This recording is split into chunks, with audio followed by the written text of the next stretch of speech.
հարսանիք է լինում մի հայ տղա ամուսնանում է ճապոնացու հետ եւ այդ հարսանիքը պսակը լինում է Սուրբ Ղազարում ու ես որպես լավ երգող պիտի պսակի գլխավոր մեներքը երգեմ եւ ես այդտեղ կարկամում եմ որտեվ քավորի կինը մի բացառիկ գեղեցկուհի ես sense գանվում եմ վրան ու չեմ կարողանում երգել թողում գնում եմ երգի բան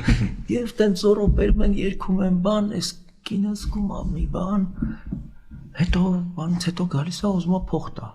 այնտեղ ընդհանված է